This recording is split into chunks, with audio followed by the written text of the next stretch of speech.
ಮುಲ್ಲಾಗಳ ಬಗ್ಗೆ ಸಿಟಿ ರವಿ ನಿಂದನೆ ಪ್ರಕರಣದ ವಿಚಾರಕ್ಕೆ ಸಂಬಂಧಪಟ್ಟಂತೆ ಈಗ ಸಿಟಿ ರವಿ ಪ್ರತಿದೂರನ್ನ ದಾಖಲು ಮಾಡಿರುವಂತದ್ದು ಸೋಷಿಯಲ್ ಮೀಡಿಯಾಗಳಲ್ಲಿ ಮಾನಹಾನಿ ಮಾಡಲಾಗಿದೆ, ಕಾನೂನು ಕ್ರಮ ಕೈಗೊಳ್ಳೋದಕ್ಕೆ ಬಿಜೆಪಿ ಈಗ ದೂರನ್ನ ಕೊಟ್ಟಿರೋದು. ಕಾರ್ಯಕರ್ತರು ದೂರನ್ನ ಕೊಟ್ಟಿದ್ದಾರೆ.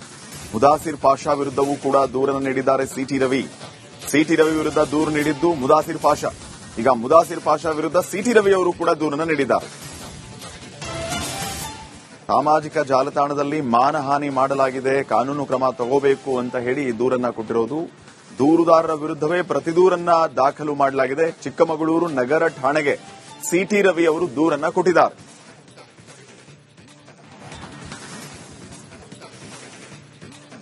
ಇನ್ನಷ್ಟು ಅಪ್ಡೇಟ್ಸ್ ಕೊಡೋದಕ್ಕೆ ಪ್ರತಿನಿಧಿ ಚೇತನ್ ಪದ್ಮಶಾಲಿ ಈಗ ಫೋನ್ ಸಂಪರ್ಕದಲ್ಲಿ. ಚೇತನ್, ಸಿಟಿ ರವಿ ಕೂಡ ಪ್ರತಿ ದೂರನ್ನ ಕೊಟ್ಟಿರೋದು. ದೂರಿನಲ್ಲಿ ಯಾವೆಲ್ಲ ವಿಚಾರಗಳನ್ನು ಉಲ್ಲೇಖ ಮಾಡಿದ್ದಾರೆ, ಏನೆಲ್ಲ ಅಪ್ಡೇಟ್ಸ್ ಕೊಡ್ತೀರಿ? ಪೊಲೀಸರಿಂದ ಇದಕ್ಕೆ ಯಾವ ರೀತಿ ಪ್ರತಿಕ್ರಿಯೆ ಸಿಕ್ಕಿದೆ ಪ್ರತಿ ದೂರಿಗೆ?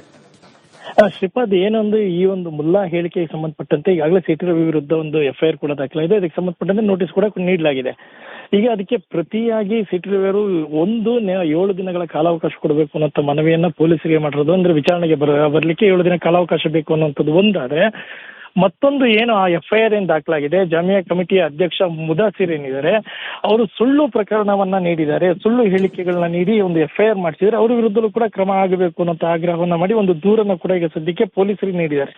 ಆದ್ರೆ ಈ ಸಂಬಂಧ ಯಾವುದೇ ರೀತಿ ಒಂದು NC ಆಗ್ಲಿ ಅಥವಾ ಏನನ್ನೂ ಕೂಡ ಈಗ ಸದ್ಯಕ್ಕೆ ಪೊಲೀಸರು ಕೂಡ ನೀಡಿಲ್ಲ. ಹಾಗಾಗಿ ಒಂದು ಬಿಜೆಪಿಯ ಕಾರ್ಯಕರ್ತ ಹೇಳುವಂಥದ್ದು ಅದು ಸುಳ್ಳು ಪ್ರಕರಣ, ಹಾಗಾಗಿ ಅವರ ವಿರುದ್ಧ ಪ್ರಕರಣ ದಾಖಲು ಮಾಡಬೇಕು ಅನ್ನೋ ಆಗ್ರಹ ಮಾಡ್ತಾರೆ. ಸದ್ಯಕ್ಕಂತೂ ಪೊಲೀಸರಿಂದ ಯಾವುದೇ ರೀತಿ ಎಫ್ಐಆರ್ ಮಾಡೋದಿರ್ಬೋದು ಅಥವಾ NC ಕೊಡುವಂಥದ್ದು ಇದು ಯಾವುದೂ ಕೂಡ ಆಗಿಲ್ಲ ಸದ್ಯಕ್ಕೆ.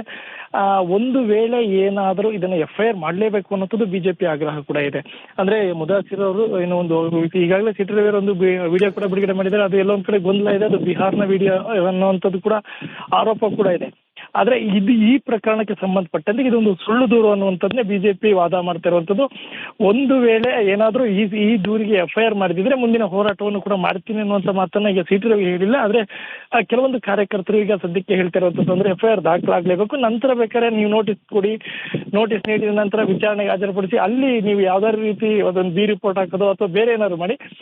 ಈಗ ಈ ಹಿಂದೆ ಯಾವ ರೀತಿ ಅವರು ದೂರು ಕೊಟ್ಟ ತಕ್ಷಣವೇ ನೀವು ಎಫ್ಐಆರ್ ನ ಹೇಗೆ ಮಾಡಿದ್ರಿ ಅದೇ ರೀತಿ ಇದಕ್ಕೂ ಕೂಡ ಎಫ್ಐಆರ್ ಮಾಡಿ ಅನ್ನೋಂಥ ಆಗ್ರಹವನ್ನ ಸದ್ಯಕ್ಕೆ ಮಾಡ್ತಿರುವಂತದ್ದು ಶ್ರೀಪಾದ್.